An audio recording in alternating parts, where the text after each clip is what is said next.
Now, I don't usually do this, but I'm rushing to the airport, and quickly before I did that, I managed to find and dig something out. This is my 5-year Apple plaque, right? I didn't make it to 10 years, but you get different plaques every 5 years, and I guess I know the ecosystem well, I know the company well, I know the culture well, and people still think about me as their go-to Apple champion, right? If there's trouble, if there's good things, if they want to buy something. So take my word for it if I say I know the ecosystem and I know the ethos behind it. And to paraphrase my wife, I think she said, "You're the last person I would have bet my money on that you'd come home with this." And in fact, it's what you see now. I quickly managed to just get it up and running. I got it the day before. Now traveling, I'm going to the Middle East, and I'm gonna have a 9-hour layover in Istanbul. So I'll hopefully have plenty of time to tinker around, but hope you stick around and see what my thoughts are on not necessarily switching to Android, because the two are so identical now. There's only a few nitpicking factors here and there, but more about whether a foldable, and especially this one that's 3 devices in one, and I'll get to that in more detail, is your next choice, and I think it should be. So yeah, thanks for joining. Let's do it. Ve kaybolması durumunda acilen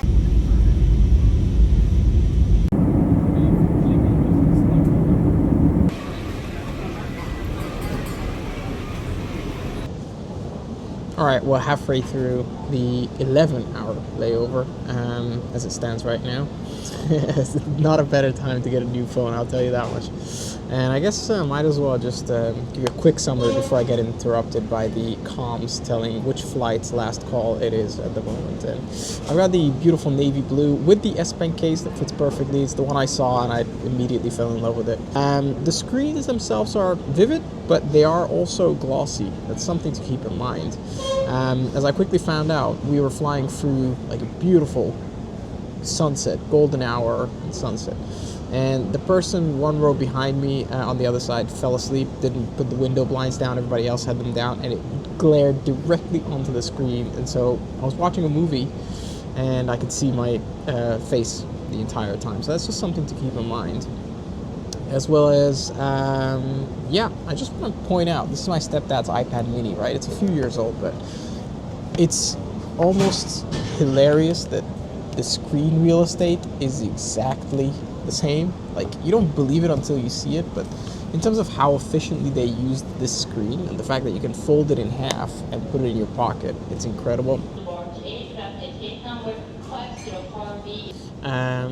The camera itself is not that good so far, but then I realized I started going through the settings, and like high bitrate option was off, the resolution was at its lowest, so I'll play around with it some more, but maybe I'll include some video that we captured while the sun was going down on the other side of the plane. That was really nice. It looked really good. Yeah, so just go through those. 4K 60 I noticed, and I can't seem to get around it. I can't switch lenses mid recording at 4K 60. I can do it 4K 30, and I can't do it at 8K at all. 8K is only with the primary sensor. Okay, well, it is what it is. 8K I can forgive, but the 4K 60 is just, I don't know how they managed to do that.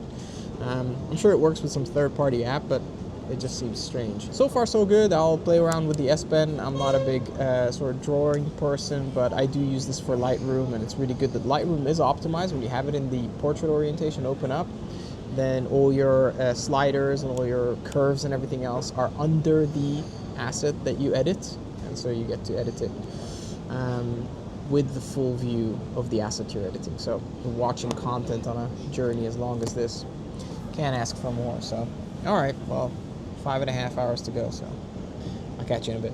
So I've had 2 weeks now with the Galaxy Z Fold 6, and it is a really beautiful phone. It's a fantastic piece of product. And I feel like it's almost a swan song for the original foldable before the market starts evolving in ways that we might not even be able to imagine. I mean, if we just think about trifold devices and, you know, the differences in shapes and sizes of the next generation foldables. But I've compiled my notes and I've got them here in front of me on my screen. So I'll illustrate these with photos and videos as we go along, and maybe some screen recordings that I've compiled over the past just shy of 2 weeks.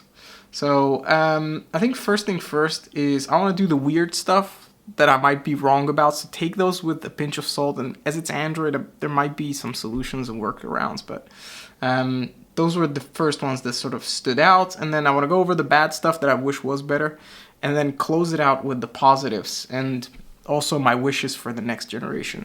There's some OS level, operating system level apps that I'm used to as an iOS user for the past decades, like podcasts and books and stuff that isn't available when you open the device, and they're also therefore not really universal.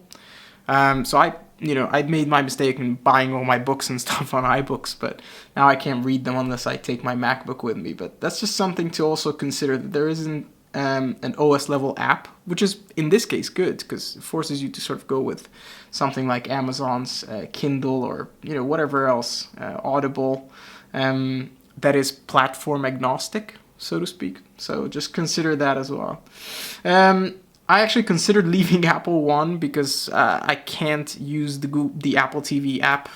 So my Apple TV Plus subscription is no longer relevant. I have 1,000,001 other music platforms that I can use. And so I actually ended up unsubscribing from it and subscribing to YouTube Premium. So I get to watch videos without ads, download them for when I travel, as well as it comes with YouTube Music, which so far is doing a great job.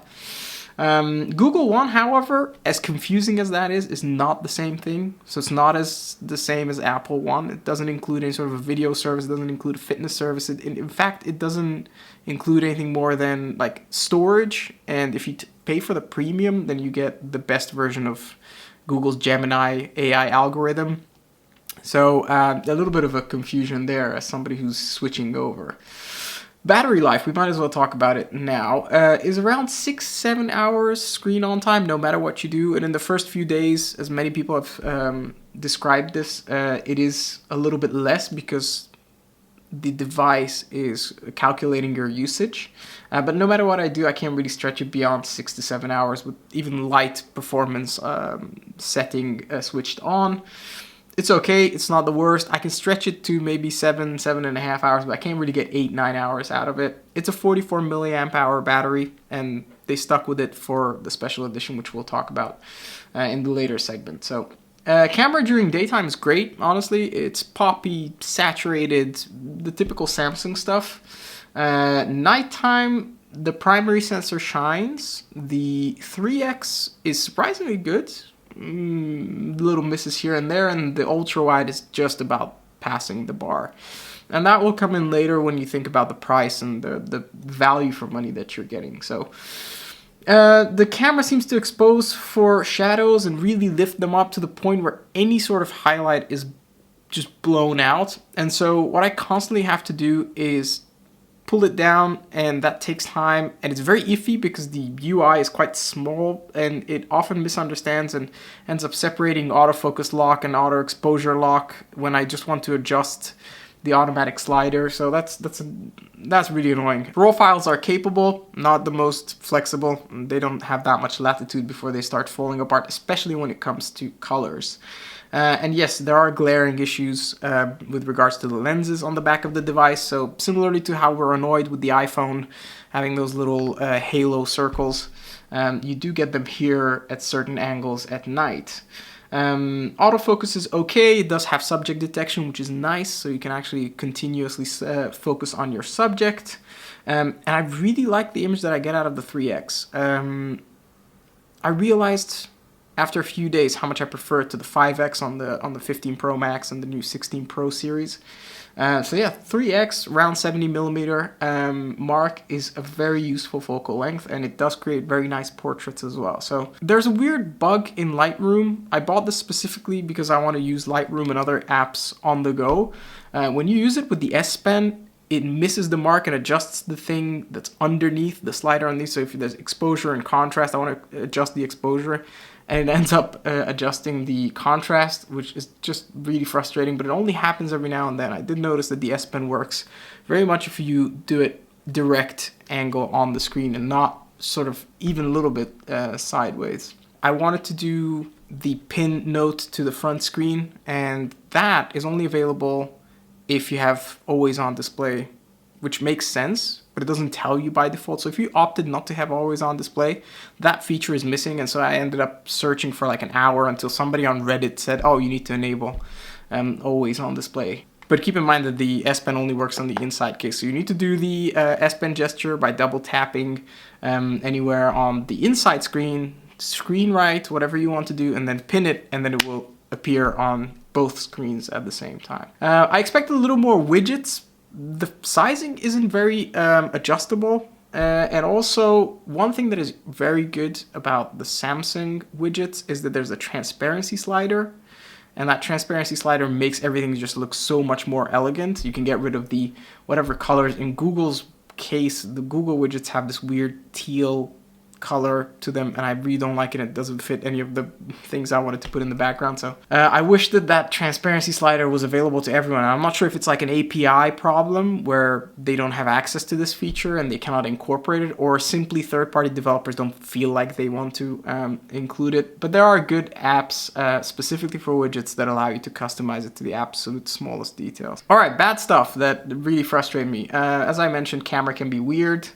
And the files can fall apart very easily, so it doesn't let you edit that much. But it's also not my primary camera, so it's something that's always with me. I can take quick pictures with it. They're workable. It can pass the job, and that's about it. The S Pen should really come with this device, and many people said it. And I disagree with most reviewers on a lot of the topics, as we'll go through this list. But the S Pen should really come with it. I mean, if this is a device where you're supposed to take advantage of that real estate and multitask and be a power user, the S Pen should come with it, and it should be built in. So hopefully their engineering can get over this barrier and somehow incorporate it similarly to how they've done it with the S24 Ultra. S Pen case. I got the S Pen case, which actually I just had to send back, and I'm getting the replacement tomorrow because the one I got was opened, and so the adhesive was used, and that's just a recipe for a disaster. But if you look at the reviews, most people don't wait for it to stick properly, and so that front element of that case ends up snapping in the corner because it's constantly being pulled in your pockets, in your hand, and so that thin plastic at the front of the device ends up cracking after a while. No way to synchronize notes through any sort of a Google protocol, no way to cross-platform the notes. That's really weird. If you have Samsung devices and Samsung devices only, then you can use the Notes app across the entire platform, but you can't synchronize it with any sort of Google service. There's no integration with like Google Keep or you know, there's no way to synchronize it to your Mac and, to my knowledge, to Windows. So it's really annoying that there's a device that they really worked so hard on. Pun intended, no. There's a device that they've worked on a lot, and there's no way to actually take advantage of immediate updating of notes from platform to platform. There's two app stores. There's the Samsung store as well as the Google Play Store, as well as you can sideload apps, and you have to resort to the third one in order to install DJI apps. I don't know what the discrepancy is between the two companies and why they've gone their separate ways, but yeah, there's no DJI support. The apps work fine, but you do have to update it manually, so there's that. It's a little bit awkward each time. The VPN caused me to freak out. It took me 2 or 3 hours to understand what's happening because nothing popped up as an error message. But 3 of my GPS apps, Google Maps, Here We Go, which is made by ex-Nokia team members, as well as Waze, all thought I was in 3 different locations, in 3 different countries. And it took me a few hours to figure out that it's because I had a VPN enabled. But, you know, if it just popped, because I didn't see it in the menu, if it would have just popped up with a message saying, hey, you're using a VPN, location might be inaccurate, I would have immediately realized, but it took me a few hours. All the customization, but no way to make the mini dock appear on the home screen. So the smaller version of the dock, you can hide it when you're using an app, and I really like that because you can take advantage of almost the entire display, especially on the inside screen. But there's no way to minimize that dock when you're on the home screen, so you're preferred 6 to 8 apps, because you can customize it with good luck, will always appear as full-size apps. And I just wish there was a little bit more room. I could have fitted a larger widget in there. Yeah, that's just a little bit of a strange situation. All this customization, but you can't really do that function for some reason. Notifications are handled great. They stay on until you action them. So unlike iOS, where you unlock and some notifications are trained to disappear, you can actually see these notifications until you wish for them to disappear. And with good luck, you can actually set up notification history, so you can go back and hunt down notifications that may have disappeared for some reason, or if somebody like sent you a message and unsent it, you can check that as well. Why is favorites not a folder? That was one of the bad things. In your Photos app, I rely on favorites to know what photos I need to send somebody, so I just put a little heart, I tap it, and it appears in favorites. Whereas I can still do that, but favorites is accessed from the bottom right corner in the little hamburger menu, and is also not seen by third-party apps. So if I save things in my favorites and then I go to like Instagram to share a few pictures I've taken, I can't do that. I have to create a separate folder. I can't also copy and paste images a lot of the times. A little frustrating. Blackmagic's camera app sees all 3 cameras, and I know they're capable of 4K 60, all 3 of them. The primary sensor can go up to 8K 30. However, the Blackmagic camera app, when you switch to the 3x lens, it says it's not supporting 4K. No explanation, no limitation really, and so I'm not sure who needs to correct that mistake, but that's really frustrating because the Blackmagic camera app is very nice. It gives you a lot of manual control, but I can't use 4K. In fact, sorry, it's not 4K 60. It's 4K in general on the 3x camera. That isn't working. Minor frustration. Inside screen is very prone to smudges. It's a soft screen. It's a glossy display. Do I wish it was something more like smudge resistant and anti-glare? For sure. Maybe in the next gen. So, all right. Time for the good stuff, though. Transition was buttery smooth. I set things up manually, but even if you wanted to, you could actually do a lot of movement from different platforms over to this device, or from Android to Android even easier. But in general, I found the apps that I needed. In fact, there's a few that aren't geo-locked on Android, but they are geo-locked on iOS. As somebody who travels a lot, who has family in multiple countries, I do appreciate the ability to get apps from the App Store and not have to sideload them, which is annoying. File structure is great. The ability to just move things from folder to folder that actually have results. So I can move files from a CF Express card into a folder, any folder in the Photos app or any sort of third party that has a file structure in place. And I can use Google's Files or Samsung's own Files application, and they all manage it very well. USB-C hub that I use right now for my Mac just does everything. I can transfer power, transfer files, I can connect external peripherals, mouse, keyboard, display, and even if you connect the display through this USB-C dongle, you get lag-free Samsung DeX, which is also a platform exclusive. So you get this sort of desktop interface that takes advantage of the larger displays, and you can have 20-something apps open at the same time if you ever need that. S Pen features like creating GIFs and sketching better, translating, that's my favorite feature. So if I read something in a language that I don't understand, I can hover over it or select and actually hover with my S Pen and translate it from 20 odd languages that you can download through Samsung's interpreter app, which is very, very nice. So that came in handy when I was traveling. Separate layouts for 3 modes. So as a phone, you can have one layout here, and then you open it up and you'll have a complete different layout with different widgets, different apps on different home screens, as well as Samsung DeX will allow you to actually customize it even further. So that's 3 devices really that you're getting for one purchase. Versatility, constant multitasking. I mean, this is the most flexible multitasking device that you can get. You can force resize applications into floating windows that you cannot do on other platforms. I mean, Google's Pixel 9 Pro Folds, which is a new device, and it's made by Google, who made Android. You can have 2 apps side by side. You cannot have floating apps. And on OnePlus, they have their open canvas, and you can have 2 apps and maybe 1 floating window, but that's it. So you can't have multiple floating windows and jumping in and out of them. You have to close one. It's the greatest. I mean, it still stands today. Crease is nowhere near as bad as people say. It is annoying if you are sitting on a flight where the sun is shining on it. I experienced it on my first day of using the device.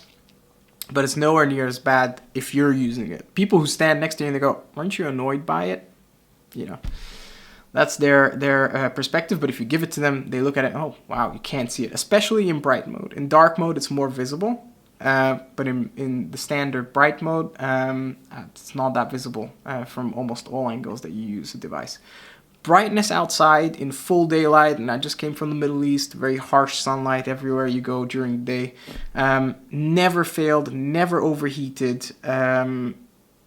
Full brightness as I wished. So whatever I was doing, if I was watching a movie while sitting in a car, sun was blaring at it, never dimmed. I really enjoyed it, and it was a very nice surprise. Considering I come from iPhones where they don't have the sort of reliability when it comes to this, and they start dimming pretty early. This is a very, very good step forward. Great with one hand. So people who complain about this being too narrow, sure, every now and then it's a little difficult to type, but I just love being able to use it one-handed and reach the screen. And one-handed mode has certain features that you can enable, so you can have the entire display within the reach of your thumb. You can access your notifications. It's a great benefit of this device and the actual shape that they designed this device with. Great all-in-one for travel. It does need a better video editing app. So, you know, iPads have Final Cut and DaVinci. It would be great if Android got something like that. You know, especially DaVinci Resolve would be very nice to have here. You have LumaFusion, but they recently, if you look at the recent reviews, people don't really want to use it anymore. And it's also gotten a few extra add-ons that doubled, sometimes tripled the price of your initial investment. Not something I wanted to get into. For video, I will still use my computer whenever I take it with me. For simpler stuff, there's CapCut and all sorts of other apps that are very popular on the platform. For quick, 30, 60 second content, use those. Not an issue. If you have the S Pen, you can write into any text field across the operating system, supported in third-party apps as well. And so if you just want to quickly reply to a message, you can just handwrite, and I've not had it fail more than once. It once mistaken an I for a comma. Reverse charging, nice bonus if you use external little peripherals that you can charge wirelessly, as well as if your friend's smartphone starts to run out, you can just quickly charge back. There's a reasonable charge limit set by default, 30%, so you can go down to 30%, and then it will stop charging. It's a little iffy, of course, to have 2 phones back to back, but for emergency situations, it's better than having to look for a charger and a plug. I also wanted to point out that the AI is here and ready, unlike iOS and Apple Intelligence. And so the apps are here, the improvements are being made, and they're rolled out in regular, frequent updates. And they've been here since the beginning of the year, since the introduction of the S24 line, as well as they backdated it, and I think went back to Z Fold 5 and 4 and a few other devices from the other families. And so now there's free AI for somebody who bought their device 3 to 4 years ago. My friend has a Z Fold 4 and has got access to AI functions the same way I do. It might run better and faster here, but the function is there regardless. Circle to search, which the name always makes me chuckle, is very useful. I've used it, for instance, I took a picture of somebody's shoes that I really liked and circled it, and it came up with the exact same shoe, and I was just genuinely amazed. But it also comes up with sort of similar looking products, so it just gives you a good alternative. You can highlight text with it from images, from documents, and extract the text in an accurate manner, which is such an underrated feature. Theft protection, accidental touch protection. Theft protection, genuinely great. The fact that if somebody, based on the accelerometer and gyro, snatches your phone and starts running, it will lock down your device, which is very, very cool. Accidental touch protection, which pops up at the right time. So when I pick up my phone in the car, if I'm leaving and I'm stepping out, I can see that it says accidental touch protection. But in reality, it's a feature that Apple introduced in 2007. So that's more marketing than anything. The smartphones have had this for years. They've got built-in sensors that know if they're in somebody's pocket, so they won't light up, they will ring louder, and they will ignore touches. But it's a nice feature. They're just marketing it for some reason. And then I wanted to talk about my wishes for the next generation. So you're gonna have to excuse me because I'm editing this video and it's been a long day. But I realized that a lot of the things I said were sort of in the weird, bad category, but not enough of the good stuff. So as I'm editing this, I'm just going to throw this in. There's a few things I wanted to mention. And so this is a bit of a weird 3-camera setup happening here. But I've got my Fold 6 open on its internal display. And I've got it sitting in a cradle, and I've got my USB-C hub that I use for my MacBook. So it's got like a mouse, a keyboard, and an HDMI display connected to it, as well as power. So all I have to do is exactly the way I do it on my MacBook, is just plug it in. It's immediately taking power, and it connects to an external display now. What you might see, and I'm just gonna check, yeah. What you might see is just your standard mirroring.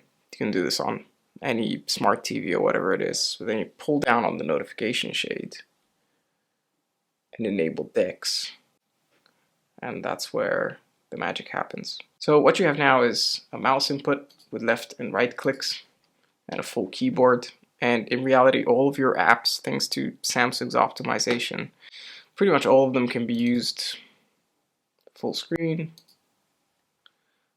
as well as you can actually put 2 side by side, as well as you can open some further. You can hit the Windows key and it opens some other apps. So here we go, Apple Music on top. So you've got a full sort of desktop experience, with the exception that the apps themselves have to run on Android. You can do the exact same thing using an external display. So if you don't have full setup with keyboard, mouse, and an external display, you can just use a smart TV and take advantage of a 50-inch display.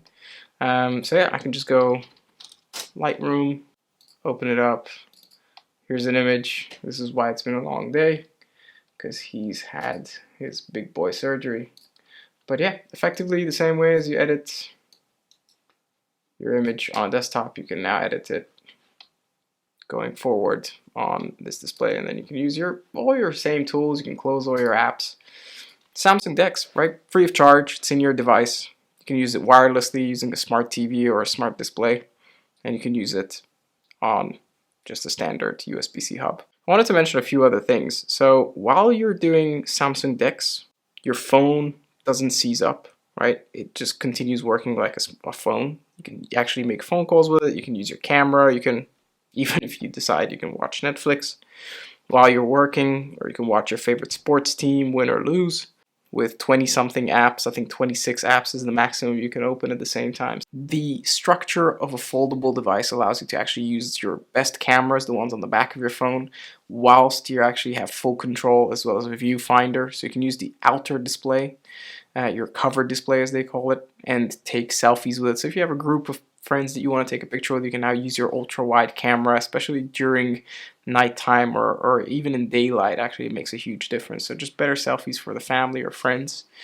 As well as you can use it as a director's view. So you can take a picture and see it on the left-hand side. You can record video in a sort of shoot from the hip position, which just gives you a different perspective, just allows you for more hero shots. You can use translation on 2 screens, so you can talk to somebody while you have your phone on your device and the outer display facing them, and you can have a back and forth continuous conversation with the microphone automatically picking up what it needs to on both sides and displaying it in the person's language. Drag and drop is really good, so you can actually, in split view, you can drag like a photo from your gallery or from your files or a document into something like WhatsApp.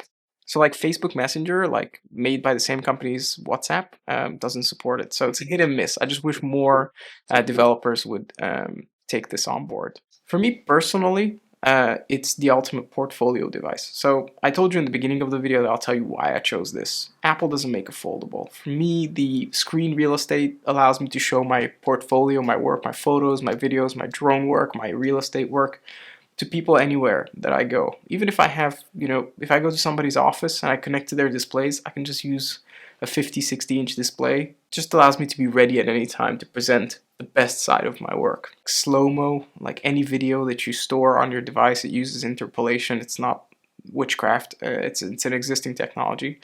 But it just uses that to slow down any video. Even if you recorded it at 30 frames per second, you can slow it down, and sure, there are some artifacts here and there, but it does handle its own camera's video very well. And then the last thing that I wanted to tell you is that you can use it as a camera monitor. It's an 8-inch display, so it's also something that you can put on top of this camera, connect it with USB-C, and use a free app from the Play Store and use it as a camera monitor. So there's an additional few $100 that you can save on getting yourself a monitor. Let's talk about this special edition that launched, and people were talking about this is the one that should have been the Z Fold 6. I wholeheartedly and respectfully disagree. This is the exact device I wanted, and when it launched, I knew I was going to have to get one because this is exactly how I want it. I want it to be comfortable in one hand. I also want it to open up and be as close to a sort of 16:9 as a foldable can give you. I don't want it to be bigger. I like the fact that it fits comfortably in any sort of jeans or any sort of formal trousers that I wear, or if I put it in like an inside pocket of a jacket or whatever. It's nice to have it. And I also, of course, would like a 200 megapixel sensor. Megapixel count doesn't necessarily make it a better camera, but there are improvements that can be made and brought over from the S24 Ultra camera lineup. I want the same build quality. I think Samsung makes the best build quality. They've been in the foldable game for the longest. And I cannot fault it for anything. The buttons are nice, sturdy, screen display. Everything is top-notch quality, and I absolutely take care of it. And I'm not going anywhere until tomorrow morning. The delivery comes with the new case. So I do put a case on it, but absolutely when I'm holding it now without a case, build quality is just top. Display is nice. Of course, as I mentioned, I would prefer to have a little bit more anti-glare display. But that comes at a sacrifice as well. Not my place to review it. I don't have an S24 Ultra, but I've heard that the display is slightly different. Contrast, sharpness, vividness, slightly different due to that different layer on the top. S Pen integration with Bluetooth, yes. Talked about it, but let's just summarize it again. Built-in S Pen with the air commands that the phone lineup gets, the slab phone lineup gets. Really should be nice. I would love to be able to put this device down, especially because it can act as its own stand. Walk away and just click the S Pen to take a picture. You can get around it now with gestures, holding your palm up and everything, but it would just be nice to have that. For that much money, it would be nice to have all the sort of flagship features. The new special edition no longer has an under-display camera. It has a hole punch cutout, which I despise. I don't mind it at the front display, and it gives you a nice 10 megapixel camera, I think, at the front. But I don't care about the fact that this is a 4 megapixel under display camera. I want it to be not in the way of my content, and I want it to be just enough to deliver full HD calls when it's needed. And there is some software enhancement, because when you open it in the camera app, it looks horrible. And when you use it with something like Google Meet, the internal under display camera is actually not bad. I didn't notice that much of a quality drop. And so if you're, worried about the feature, I don't mind. In fact, I prefer not to be having a hole punch cut out in the middle of watching a movie. But that's first world problems. I just hope that they keep it that way, because I don't mind the 4 megapixel internal camera. It's good enough for what it needs to be. I would prefer to have more ecosystem compatibility, especially with something like a MacBook. I mean, really, most people in the creative industries would use a Mac, and so it would be nice to have some sort of partnership. Both companies need it. Like there's no question. Both companies are in a situation where they're threatened by emerging competition, and so they just need to work together. It would be great, even if it's Samsung through Google integrating better with Apple's ecosystem. because they do have some existing partnerships going on. Servicing is an interesting one. So as a product, you buy something which is very, very expensive, and then you have to buy it here in my country, in Hungary. You have to buy it through 2 companies that are officially affiliated with Samsung in order to take advantage of the 3-year servicing, as well as the fact that I think before the end of your 2nd year, they replace the display and, as I heard, the battery as well. They make sure the hinge is all good and they reset it if they need to. Because it is a foldable and it will be prone to issues, more issues than a standard phone. But I had to make a choice between paying more and buying it from an official retailer, or buying it through a third party who will not be able to give me a first party warranty. So I don't know how it is in the US and Asia and Africa and all continents in general, but it is what it is here in Central Eastern Europe. So that's something to consider. It's an investment. It's definitely an investment. It's not just your next smartphone. Yeah, I do wish it was a little bit cheaper. I did put that in the notes as well. And I do wish for something like the hide distracting items button, which basically gets rid of any ads on a web page that we have in Safari across all Apple devices. Not a thing yet on Chrome or on the built-in Samsung browser. And then 2 funny things that I wanted to just personally end with. The default Samsung notification sound just makes me retch. I'm sorry, I cannot deal with that noise. Whenever I hear it, I just absolutely hate it. And the last thing is, when you plug in the official 25 watt charger, because this device doesn't take more than 25 watts, I don't mind because it does last a fairly long amount of time, but it doesn't charge fast. When you've got Chinese competition charging 40 to 50 minutes, and your charge time, and I measured this, was an hour 39 from 1% to 100% with absolutely minimal usage, so 100 minutes. To call it super fast charging, which pops up every time I plug in, is laughable. So yeah, I just wish they would improve the charging speed, even if they don't include, because in the European Union you can't really include charging brick anymore for environmental reasons.